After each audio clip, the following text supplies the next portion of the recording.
Amém, queridos. Glória a Deus. Abra a sua Bíblia aí em Marcos, capítulo 1, verso 15.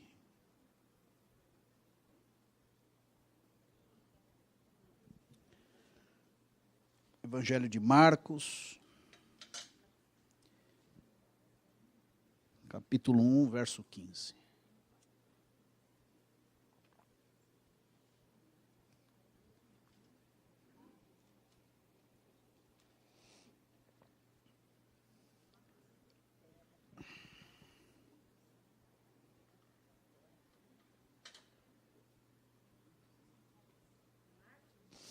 Evangelho de Marcos, Marcos capítulo 1, verso 15. É só um verso, nós vamos ler.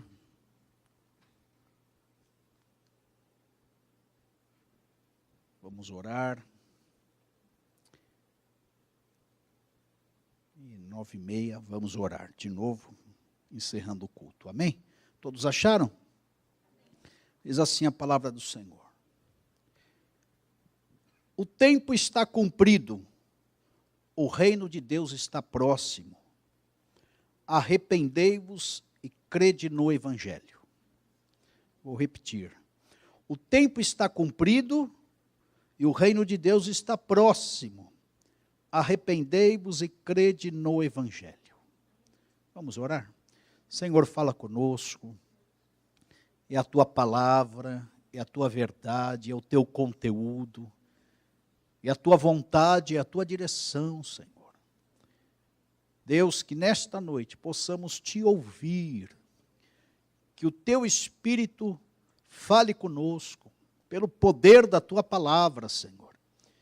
Que ninguém saia daqui com dúvida, com questionamentos, com sombras, ó Pai, com opiniões contrárias, mas que todos nós nos rendamos à tua palavra, Senhor. Que ela seja semente no nosso coração, e que brote, que floresça, e que germine, que produza frutos, para a glória do Senhor, nos levando rumo à eternidade, em nome de Jesus. Queridos, meu tema é esclarecendo sobre o essencial da vida, que é a salvação. O essencial da vida é a salvação. Eu sei que a gente busca na vida várias coisas, e tantas outras coisas nos são postas como primordial, ou coisas primordiais. Eu sei que o próprio mundo traça uma hierarquia de valores e nos escraviza para que a gente corra atrás destes valores, ticando cada item. O mundo faz isso conosco.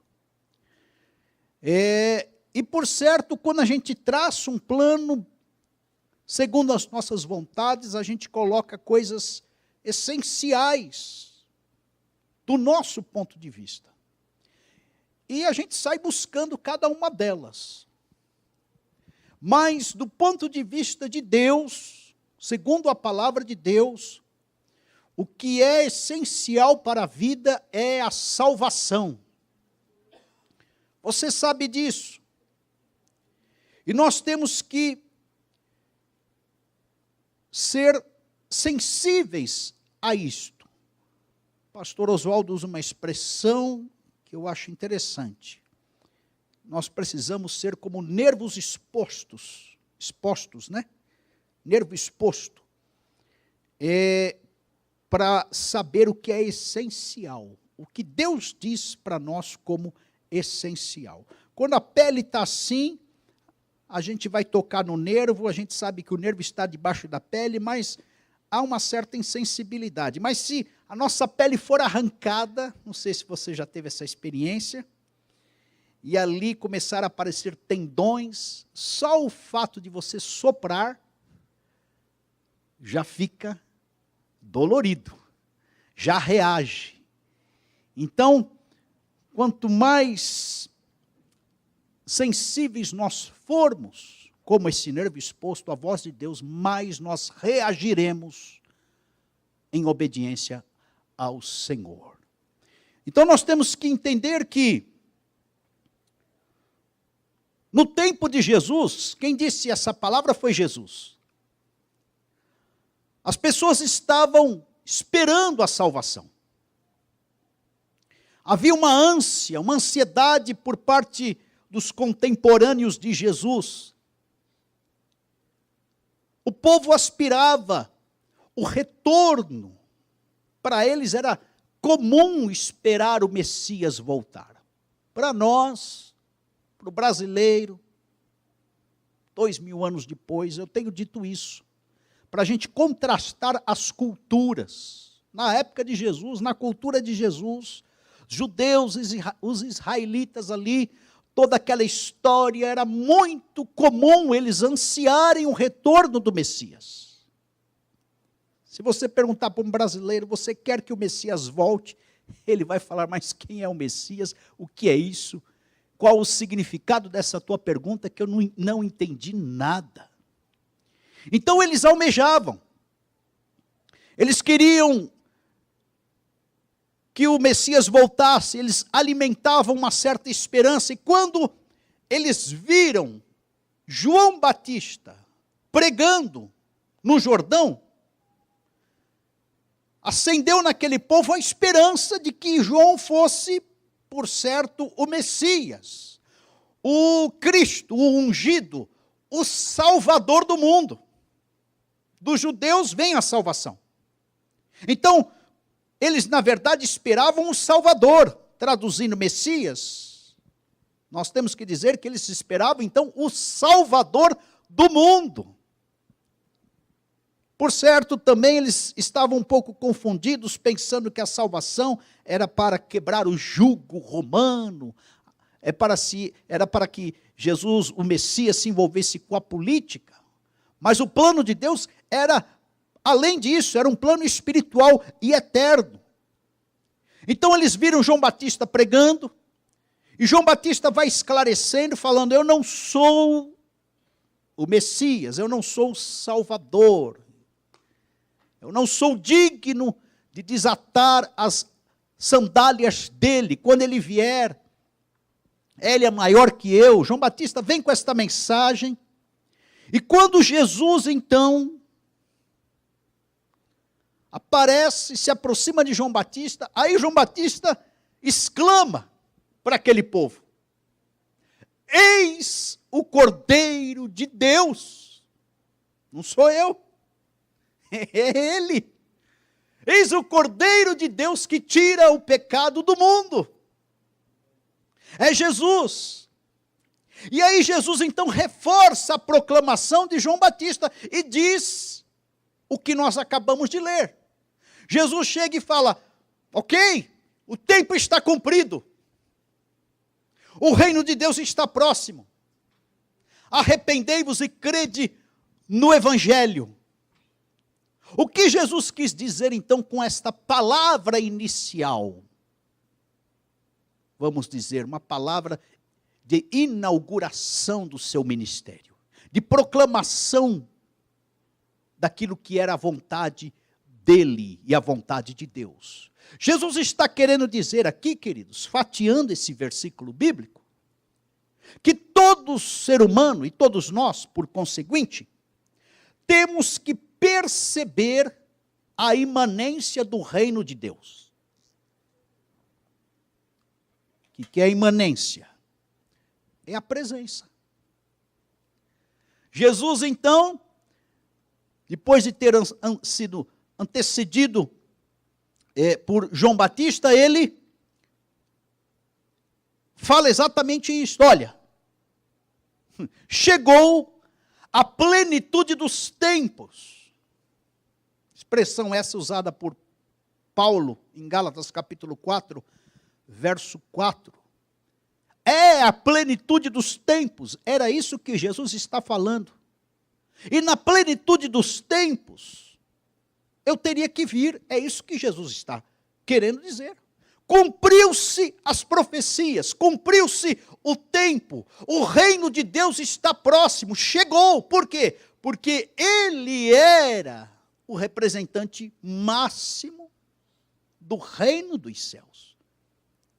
As profecias, as promessas, todos os símbolos, simbologias, todos os tipos ou tipologias, tudo aquilo que os profetas haviam falado, Jesus agora encarnado está declarando tudo isso, esse passado histórico que é comum a vocês, isso está sendo cumprido agora e em mim.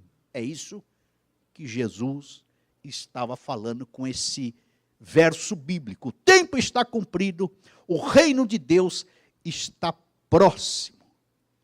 Jesus estava dizendo, o tempo de Deus chegou, o relógio de Deus deu a oportunidade para que o homem se salve de uma forma diferenciada da lei mosaica, dos cerimoniais, do passado litúrgico, da religião judaizante. A partir de agora, a salvação será medida e dada de uma forma totalmente diferenciada. Está cumprido, o reino de Deus está aqui, está próximo, a oportunidade está aberta. É a grande chance do homem agora se converter nessa nova dispensação, nessa nova maneira, desta nova situação estabelecida por Deus. Então Jesus aparecendo, ele põe fim à espera. Não esperem mais o Messias. Chegou a salvação. O reino de Deus está inaugurado. E aí, queridos, se cumpre aqui a profecia de Gênesis capítulo 3, verso 15,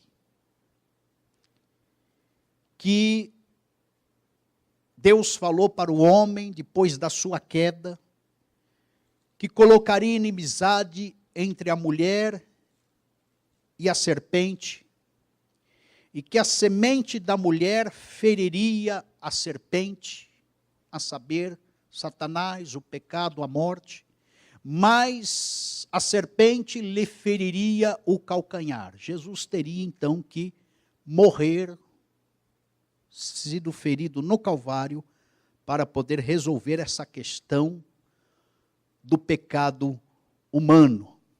Então, queridos, aquilo que Jesus falou há 2000 anos atrás, vigora até hoje. Nós podemos, nesta noite,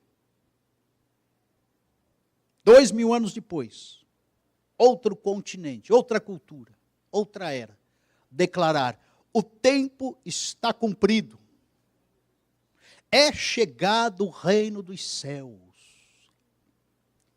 Esta é a nossa proclamação, é a proclamação da igreja.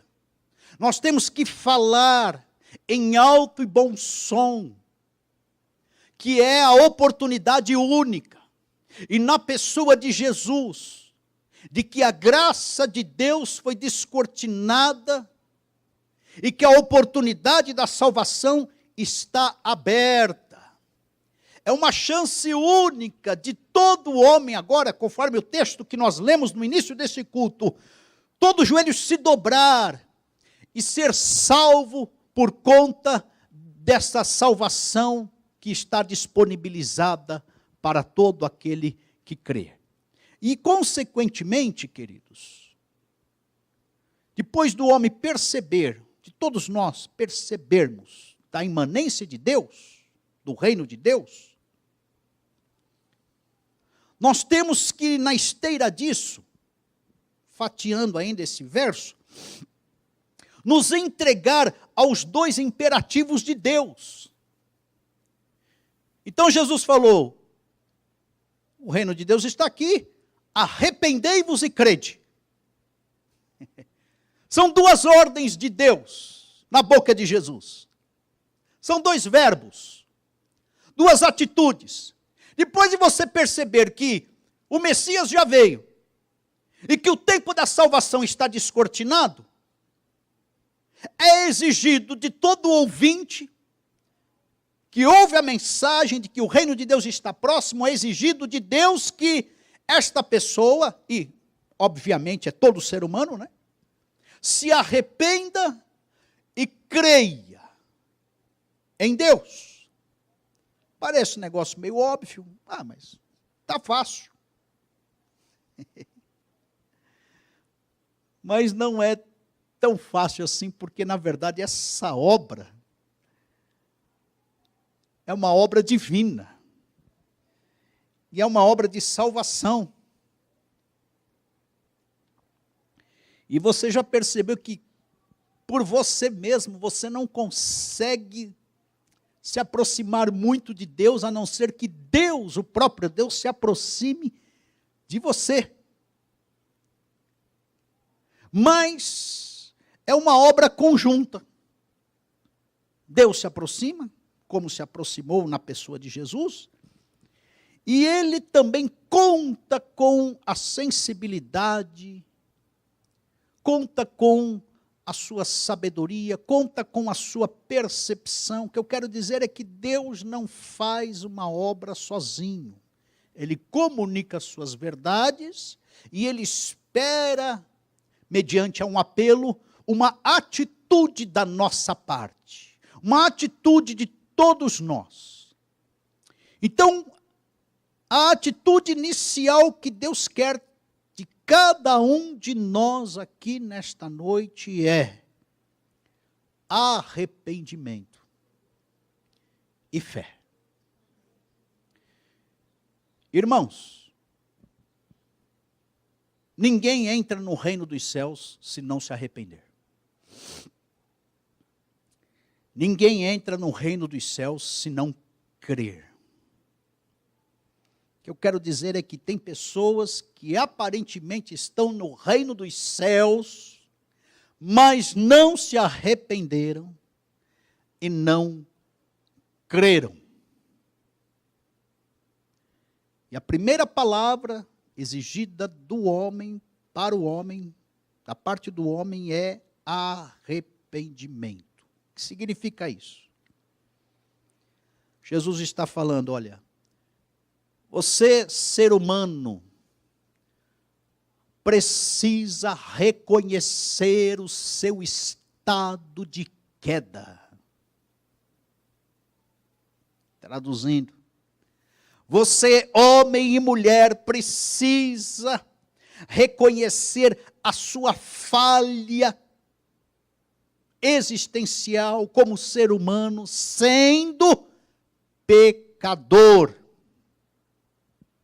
Quando Jesus fala arrependam-se, ele quer dizer, olha, você está indo numa direção, arrependimento significa meia volta, conversão no original, e essa direção a qual você está indo, você está dando as costas para Deus, e você está dando a face e o teu destino para a condenação eterna, para o inferno, para a eternidade sem Deus. Você está caminhando a passos largos para o inferno. Então, arrependimento, ou que envolve conversão, significa você tem que se voltar para Deus e dar as costas para a tua vida, a qual você acha correta, para a tua existência pecaminosa, para o inferno e para a condenação eterna, e se voltar agora para Deus. E quando isto acontece, você se volta para Deus, você se volta para Deus agora como filho e não como escravo. Porque automaticamente, quando há essa conversão, há também uma libertação do próprio pecado, e da condição de queda, e da situação de condenado. Você se volta para Deus, você se converte. Esse ato eu estou fazendo aqui fisicamente, mas esse ato, essa mudança, essa meia volta, ela se dá no seu interior, na sua mente, nas suas emoções. Ou seja, Se converta a Deus integralmente, sem reservas. E arrependimento, que é essa volta, vai falar para você fazer isso em reconhecimento ao seu estado de condenação, de queda.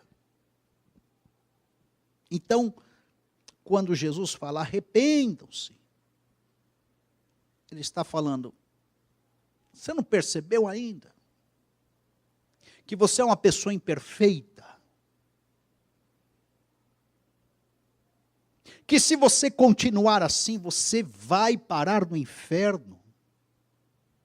Você não percebeu ainda que a sua vida não tem como Senhor o Senhor Jesus? Você não percebeu que você ainda está escravo das tuas emoções, do teu passado e dos condicionamentos carnais enraizados dentro de você? Você não percebeu isso? Você não percebeu que você não se suporta? Você não percebeu que você é escravo de si mesmo? Você não percebeu que você não consegue ser perfeito, mesmo tendo lampejos de virtudes e de bondades no dia a dia? A palavra de Jesus, o primeiro imperativo, a primeira ordem, o primeiro mandamento é: perceba isso e se converta. Arrependei-vos. Não dá para entrar no reino se você não perceber isso. Você pode até entrar na igreja, você pode entrar no hall de membro de uma instituição religiosa, você pode entrar num departamento eclesiástico, você pode entrar num seminário teológico, você pode entrar, enfim, em várias igrejas, em vários cultos, em várias liturgias, participar de tudo isso, mas não significa que você entrou no reino dos céus. Porque a entrada do reino dos céus, o primeiro passo, é esse mandamento, o arrependei-vos, a conversão em si. E para que isto ocorra, este homem, esta mulher, este jovem, enfim, esse ser humano tem que admitir que é imperfeito, que não tem controle de si, que é escravo da sua própria vida, de Satanás e do mundo, e que aonde e como ele vive, ele não tem esperança de vida eterna. E há uma insegurança muito grande sobre a salvação.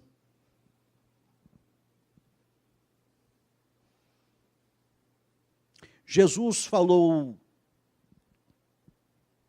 que estas pessoas que percebem são pobres de espírito.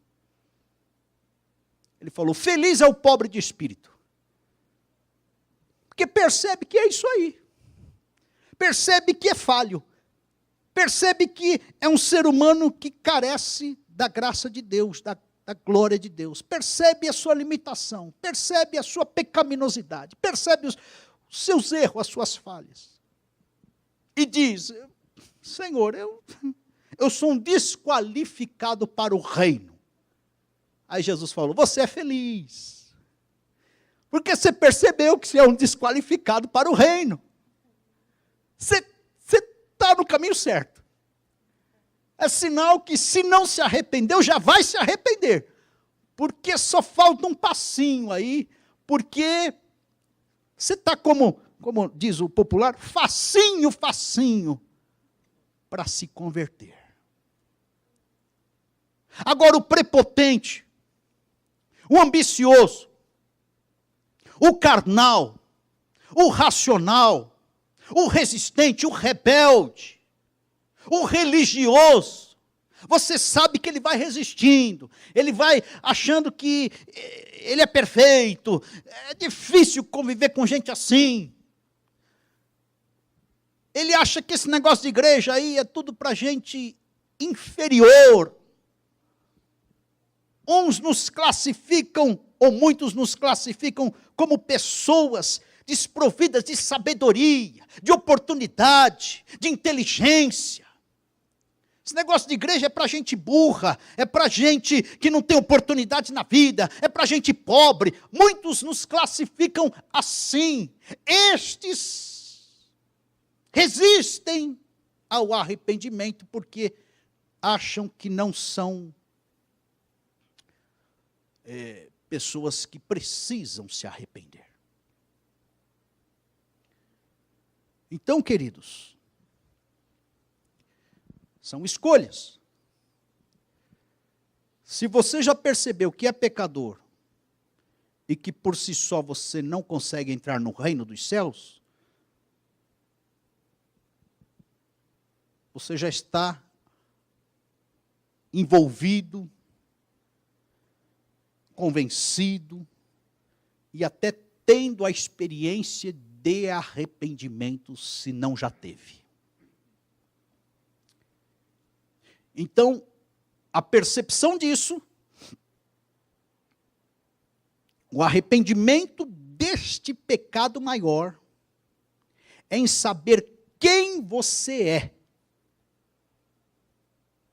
Veja bem, queridos, é mais do que você faz. A percepção de quem nós somos, esta tem que ser a nossa consciência, para gerar esse arrependimento primeiro aqui. Eu sou pecador, distante de Deus, já estou debaixo da ira do Senhor e da condenação eterna. Então eu preciso me arrepender. Esse arrependimento desta situação, do fato de você ser pecador, é dito como o primeiro arrependimento, vamos dizer assim, e o mais importante. Por quê? Porque depois virão arrependimentos menores, mediante as nossas imperfeições. Hoje mesmo eu cometi coisas que eu me arrependi, um arrependimento menor. É um arrependimento pelo que eu fiz, mas o arrependimento pelo que eu sou, isto aconteceu há 28 anos atrás. Quando eu entendi que era pecador e que precisava me arrepender do meu estado pecaminoso, e que a minha justiça, as minhas virtudes, os meus comportamentos não me salvariam, tanto no juízo final, quanto no juízo pessoal, no sentido de morrer a qualquer momento. Eu me viria em maus lençóis diante de Deus, porque Hebreus 9:27 diz, depois da morte segue-se o juízo. Veja bem, queridos, eu não estou aqui querendo pregar um evangelho terrorista, não. Eu estou aqui tão somente falando das verdades do evangelho.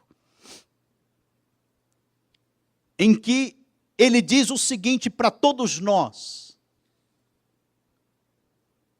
você já está debaixo da ira de Deus.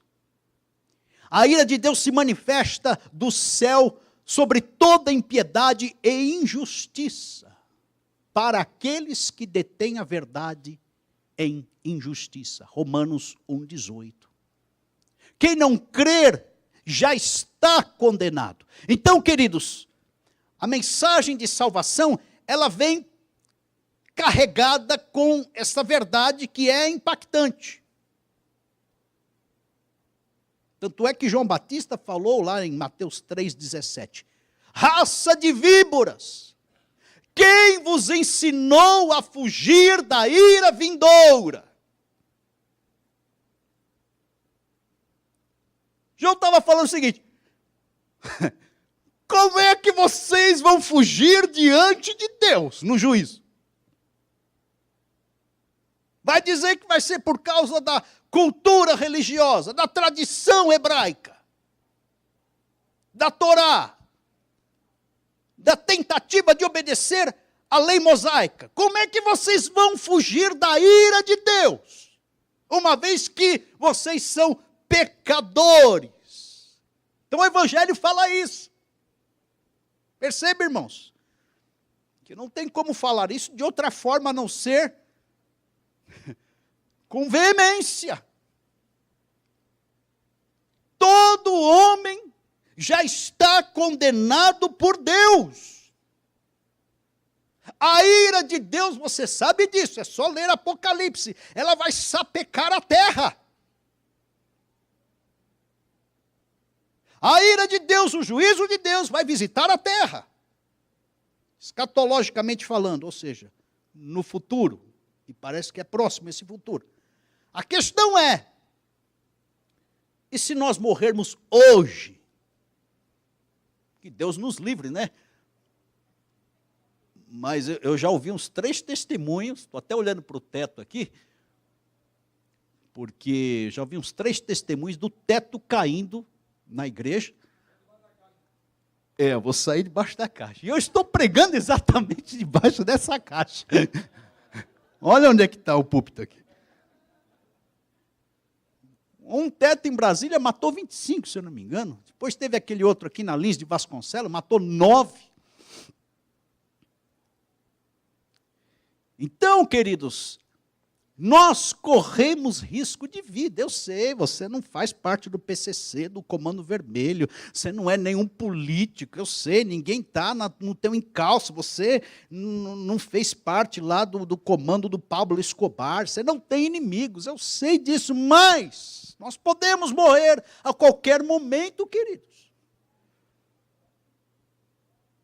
E eu quero dizer que a pessoa sem essa experiência de percepção de que o reino chegou, a oportunidade foi dada, e ele não se converteu, já está debaixo da ira e da condenação eterna de Deus. É isso, queridos. Tem que falar isso com muita seriedade. O homem já está condenado, quem não crê já está condenado. O Evangelho, quando fala arrependei-vos, ele está falando exatamente isso. Olha, você está caminhando para o lado errado. Provérbios diz, a gente usa muito em evangelismo, há caminhos que para o homem lhe parece direito, mas no seu final são caminhos de morte. E a humanidade, queridos, está caminhando para lá. Jesus, no Sermão do Monte, ele falou, o caminho largo, muitos são os que entram por ele, mas tem um caminho estreito, que são poucos. Vigiai, escolhei o caminho estreito e a porta estreita, porque conduz para a salvação. E irmãos da glória, eu tenho visto nesses dias, um relativismo tão grande com relação às coisas de Deus. Um universalismo acontecendo. Eu estou escandalizado. Pastores que são detentores da verdade falando, não, aquele ateu, ele já está salvo, ele já está vendo a glória de Deus. Não é isso que a palavra de Deus me diz. Eu estou escandalizado em algumas mensagens aí na internet, no YouTube, e eu coloco esse pânico no teu coração para você ser seletivo. Fique com a palavra de Deus, mesmo que seja um sabichão de renome, com uma estatística maravilhosa e uma carreira linda no Evangelho. Fique com a palavra de Deus, porque a palavra de Deus não traz universalismo nenhum. Ela fala de 2 mundos, 2 caminhos, ela fala de 2 eternidades, uma com Deus e outra sem Deus. E nós não estamos autorizados a pregar outra coisa, a não ser esse diferencial de mundos, de posições, de crenças e de eternidades. Não estamos. Por isso não podemos maquiar o Evangelho. O Evangelho é isso. Sua mensagem inicial vem com essa primeira palavra, arrependei-vos. Você está debaixo da ira, o negócio é sério, com Deus não se brinca. A oportunidade da vida é uma só. É como se Deus estivesse falando para você e para mim o seguinte, quem é que vai pagar a conta da tua vida cheia de pecado? Quem é que vai pagar? Teu canudo, teu dinheiro, tua frequência numa igreja, teu cheque gordo para a casa de recuperação, as tuas virtudes, quem é que vai pagar essa conta de pecado da tua própria vida? Quem é que vai pagar? Alguns engraçadinhos falam, eu vou pagar exatamente com o meu dinheiro, com a minha virtude, com o meu canudo, com os meus comportamentos. E Deus fala na sua palavra para esses que pensam desta forma o seguinte: não passa de trapo de imundícia a tua justiça. Isaías 64.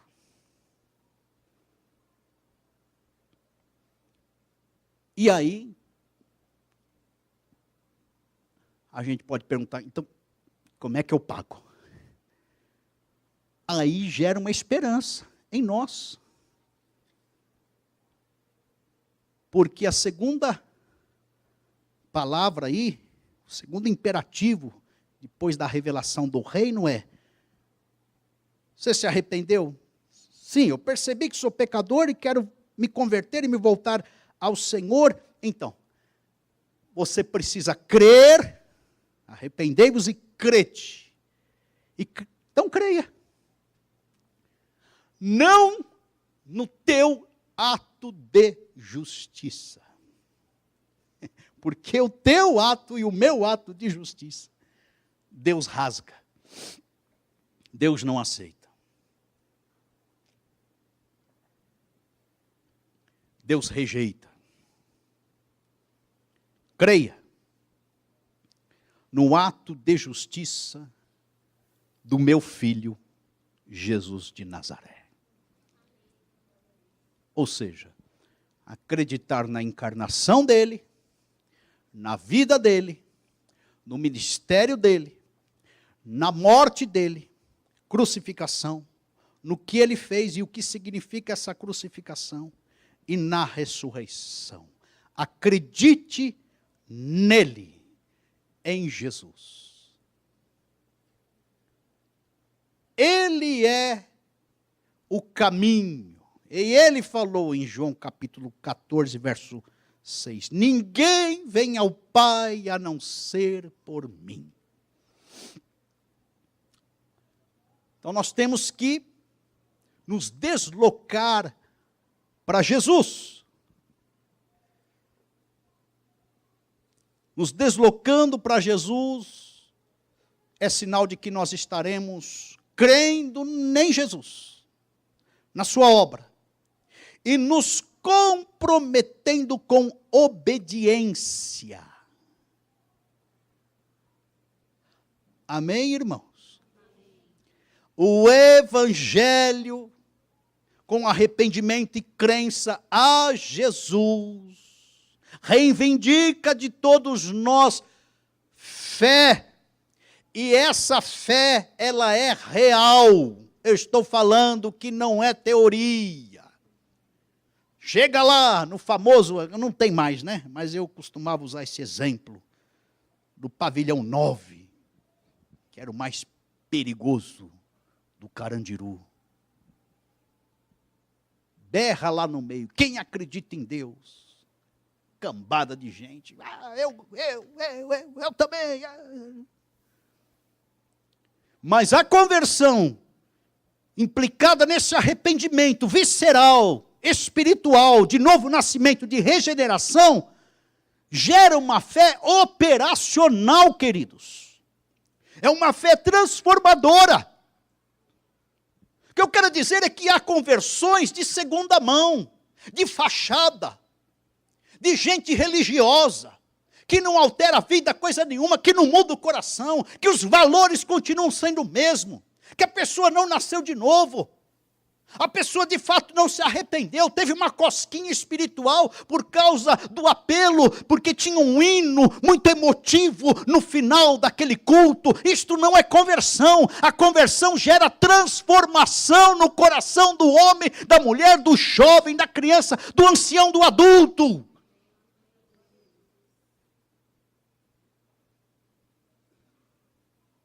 E isso, irmãos, significa que nós somos recriados em Deus e passamos a viver para Deus, para Jesus.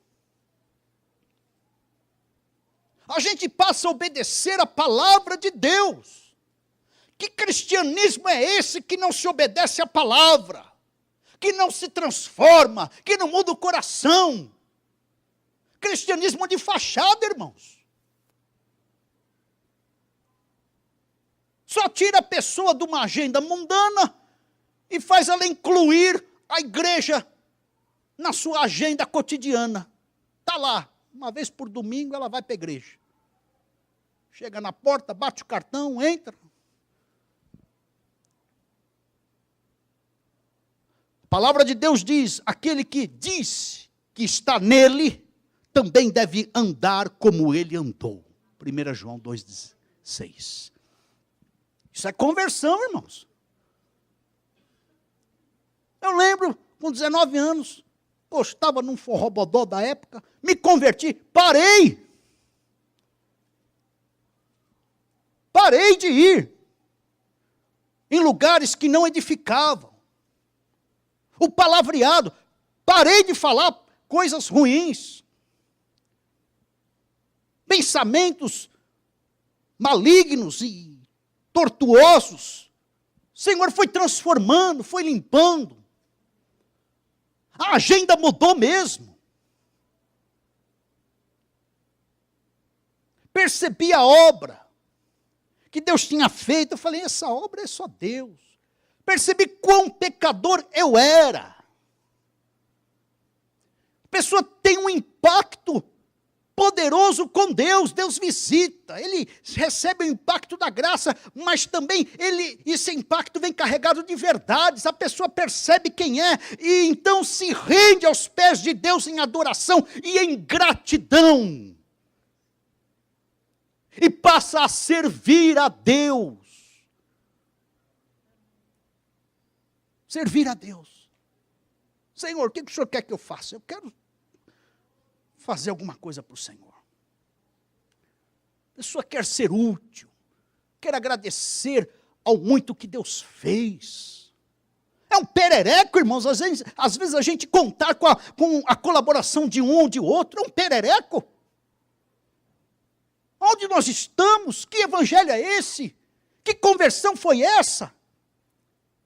Irmãos, vamos deixar de todo relativismo de lado, distorção bíblica, fiquemos com a palavra de Deus, encaremos esse negócio com seriedade. Eu não estou falando, irmãos, numa posição de perfeição absoluta, não estou falando, eu estou falando que o que eu tenho visto hoje está muito, muito distante do que deveria ser. Do que deveria ser.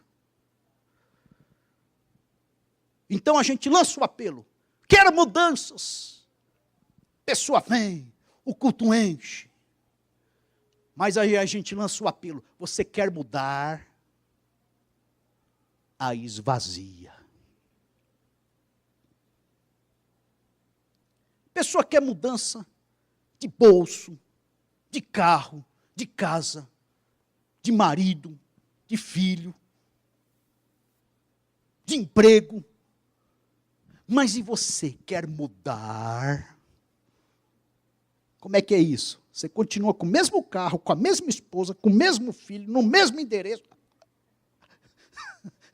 É você que muda. É o teu coração. Cristo passa a reinar dentro de você. Você é servo de Deus, você passa a ser um adorador do Senhor. Você se rende a Ele em gratidão. Perereco hoje. Meu irmão fica na porta. Ah, não, minha esposa não deixa. Meu irmão, ajuda aqui. Vem no culto aí.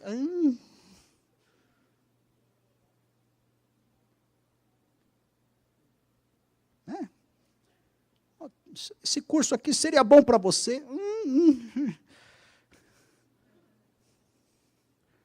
Irmãos, buscai ao Senhor enquanto se pode achar.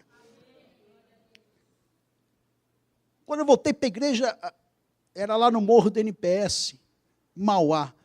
Irmãos, pense no morro com escada. Meu Deus do céu. A gente ia alegre, e pegava o trem, e estava feliz. E, irmãos, a alegria da salvação contagia. Quer saber se está chovendo, se não está chovendo, se tem asfalto ou não, se... Era vigília toda sexta-feira. E 3 horas da tarde eu estava, né, jovem com 19 anos, né? Eu pregava para os meus hormônios, mas eles não se convertiam. Eu falei, meu Deus do céu. E eu fugia das danceterias, né? Porque o pessoal ligava em casa. E aí, Sérgio, vai na danceteria hoje? Eu falo, ai, meu Deus. Tem que ir para a igreja. Vou não. Aí eu falei, meu irmão estava nessa também. Eu falei, Duda, vamos pôr um culto de jovens sábado, 3 horas da tarde. No meio da favela lá, vamos lá para o culto de jovem, ia lá fazer um culto, já se envolvia, por quê? Sabia que sábado à noite, jovem, 19 anos, São Paulo era laço, era cilada, era carência batendo na carne, era hormônio saindo pelos ouvidos. Eu falei, não, Senhor, tem misericórdia, tenho que ir para a igreja, tenho que subjugar a minha carne, eu tenho que me converter. Oh, irmãos, cadê a nossa mocidade? Nossa juventude? Tem que ter um monte de adereços, de entretenimentos, de tecnologias, de atrativos. Oh, irmãos, que seja só Jesus. Eu estou pegando internet e vendo igrejas colocando cursos de empreendedorismo, cursos de gestão administrativa, cursos para atrair homens. Oh, irmão, Jesus não está mais atraindo. Irmãos, o culto é para Deus, a igreja é para Deus, para a Trindade, é Pai, o Filho e o Espírito Santo. Irmãos, a igreja está em falência, se tem que enfiar curso administrativo, psicológico, de gestão A, B ou C, ou cursos atrativos aí, ou o culto tem que ter luzes, e tem que ter som, e tem que ter pancadão, alguma coisa está errada. Jesus não está mais atraindo. Tem que ter os efeitos e tal, e a tecnologia, senão, e o chão com o porcelanato, e o ar-condicionado, e as luzes, e a cadeira, meu Deus do céu. Irmãos, que tenhamos o poder do Espírito Santo, que a essência seja Jesus, que os cursos sejam centrados na Bíblia, palavra de Deus. Arrependimento e fé. Nós estamos com gracinha com Deus. Eu temo isso. Temo isso, irmãos. Igreja não é empresa. Nós temos que abrir a Bíblia. Nós vai, nós fica, nós fomos. O irmão dá um ré para trás lá. Mas Jesus está no centro, é adorado, é entronizado nos corações, confissão de pecado, arrependimento genuíno, transformação de mente, de caráter. E depois de um tempo, a pessoa, o pastor, mesmo carro, mesma esposa, mesmo filho, mesmo endereço, mesmo marido, mas Jesus fez a obra. É isso, irmãos. A fé é para isso. Gerar esse compromisso, essa obediência. Somos feitura sua, criados em Cristo Jesus para as boas obras. Nós temos que olhar nossa vida para trás e ver os frutos, as boas obras. Se não está tendo, que a gente confesse pecado. Que a gente tenha um encontro com Deus. Genuíno, visceral, transformador. Está faltando quebrantamento nessa igreja. Está faltando oração nessa igreja. Está faltando conversão nessa igreja. Poder do evangelho nessa igreja. E aí, O evangelho é isso. Arrependei-vos e crede no quê? Na técnica, na metodologia, no conteúdo científico, no canudo do teólogo, que, aliás, já falei várias vezes aqui, o que é teólogo ateu é brincadeira. É brincadeira. Irmãos, vamos ficar no Salmo 23, o 91, na simplicidade da fé. Mas quando a gente orar, falei com o Rabi da Galileia hoje.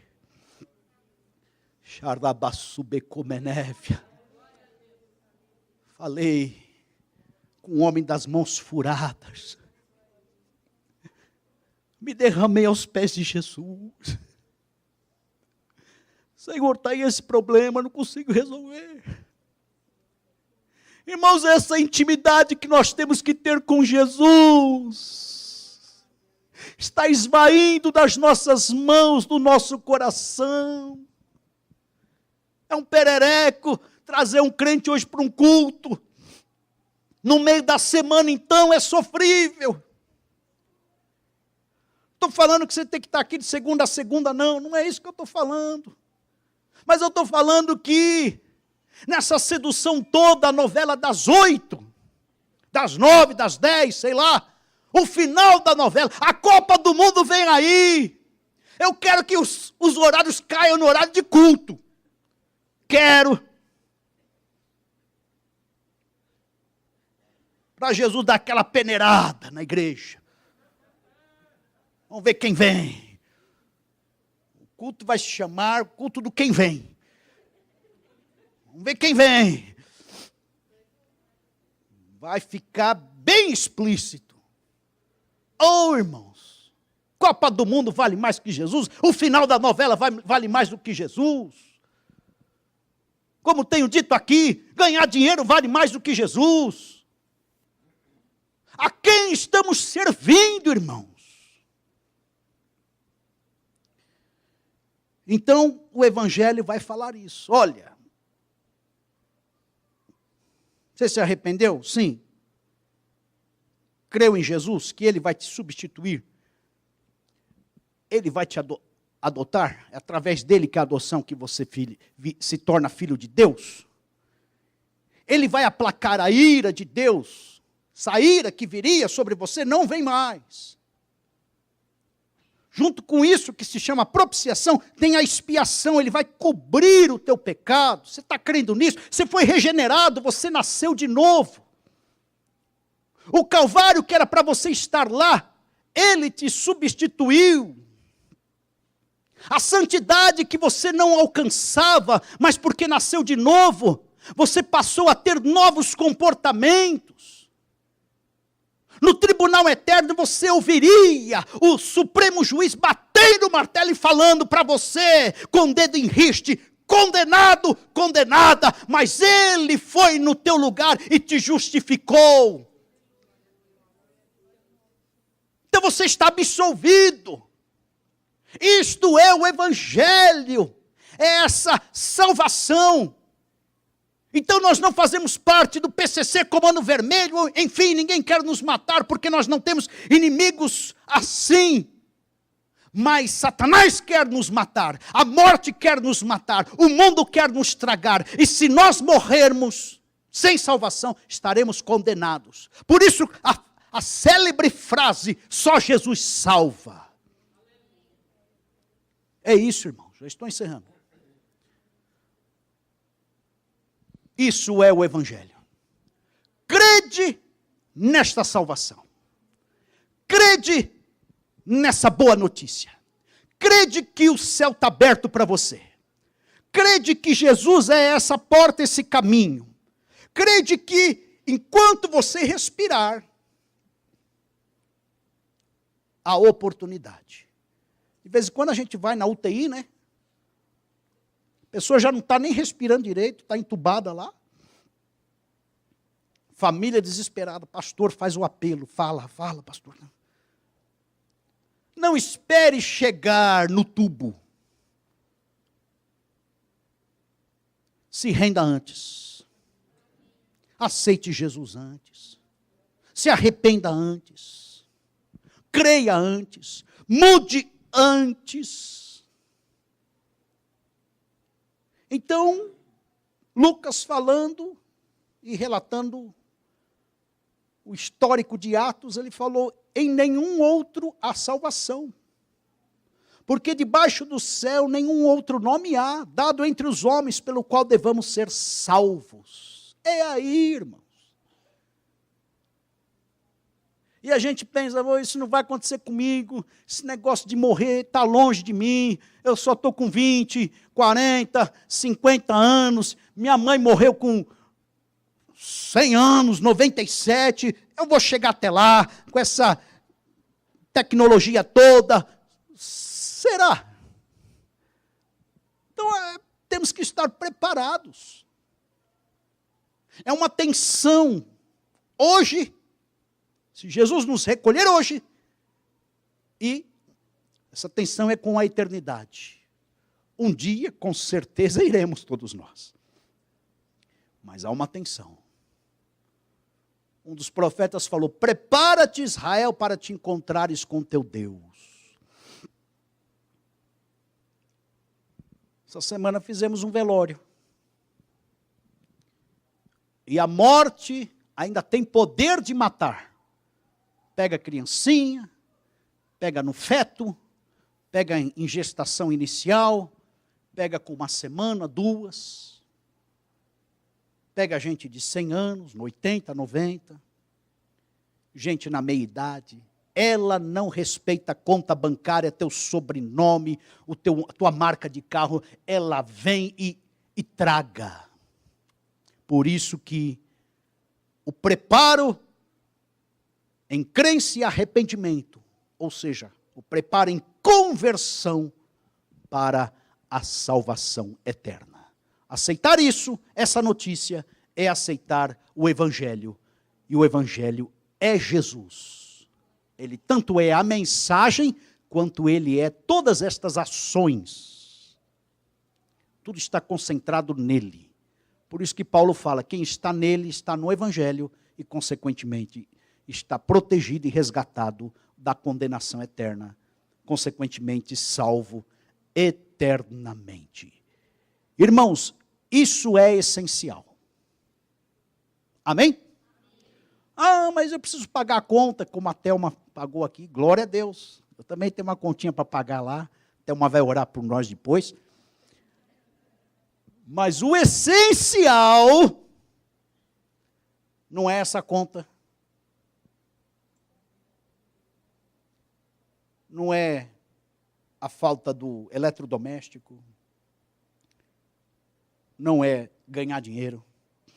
O primordial é a relação de você, da tua vida, em salvação, em crença e arrependimento com Jesus. Isso é essencial. Jesus fala que o resto são demais coisas. E as demais coisas serão acrescentadas. Amém? Alguém quer se render a Jesus nesta noite? Entregar a vida, se arrepender dos pecados, acreditar na obra dele, confiar na justiça dele e não na justiça própria. Ele falou: vinde a mim todos os que estão cansados, sobrecarregados, eu vos aliviarei. Alguém quer Jesus, aceitar Jesus, ter Jesus como Senhor na sua vida? Alguém percebeu aqui nessa noite que ainda não entrou no reino dos céus, não se entregou de fato, não tem Jesus como Salvador? É pela fé. A revelação vem de Deus e o convencimento é do Espírito Santo, diz a palavra de Deus. Não tendo, que Deus nos dê graça e proporcione novas experiências e oportunidades. Amém? Fecha os teus olhos, eu vou orar. Senhor, obrigado pela tua palavra. Obrigado porque o Senhor é um Deus vivo, um Deus presente, um Deus transcendente. O Senhor é um Deus, ó Pai, que atua nas nossas vidas. E eu sei, Senhor, que a Tua porção de verdade caiu no nosso coração. E junto com ela, uma porção de temor. Que a Tua palavra nos faça refletir. Que a Tua palavra nos ajude. Que a Tua palavra nos dê graça. Que a Tua palavra nos sustente, Senhor, em nome de Jesus. Que as Tuas verdades nos convençam. Abençoe, Senhor, homens e mulheres aqui, Senhor querido, nesta noite. Em nome de Jesus. E de posse desse arrependimento inicial, na conversão, que fiquemos sensíveis a arrependimentos menores, pontuais, temáticos e cotidianos. E que não sejamos contaminados pelo relativismo, pela apostasia, por manias, por trocas, por coisas periféricas, mas que a gente tenha Jesus sempre como essencial, como primordial, como salvação para as nossas vidas. Que Ele esteja no pódio do nosso coração. Que ídolos no nosso coração sejam derrubados, a partir do ídolo pessoal, nós mesmos, como egocêntricos, ou como soberbos, ou como confeccionadores de outros ídolos, e que não sejamos escravos de pecado nenhum. Liberta-nos nesta noite, e que, ó Pai querido, sejamos tão somente servos e escravos de Jesus. É o que eu clamo, Senhor, a todos nós. Que o Evangelho nos impacte, que, ó Pai querido, o Evangelho, Senhor, seja pregado para o nosso próprio coração, que as verdades da Tua palavra não sejam deixadas de lado, e que a salvação, uma vez, ó Pai, marcados por ela nessa noite, ó Pai, estejam, ó Pai, na nossa vida afora, em nome do Senhor Jesus. Deus, e naquele dia, que possamos ouvir da Tua parte, de que fomos fiéis no pouco ou no muito, e que o Senhor estará nos colocando no gozo eterno. Que ouçamos a trombeta, a última, e que possamos ouvir ecoar na dimensão eterna e gloriosa o nosso nome, alistado no céu, escrito no livro da vida. E há de ser que a segunda morte não nos pegará, a morte física sim, mas a eterna não. Obrigado por isto, por tão grande salvação. Que o amor de Deus, a graça do nosso Senhor e Salvador Jesus Cristo, e o consolo e o convencimento e a verdade do Espírito Santo seja com você, em nome de Jesus.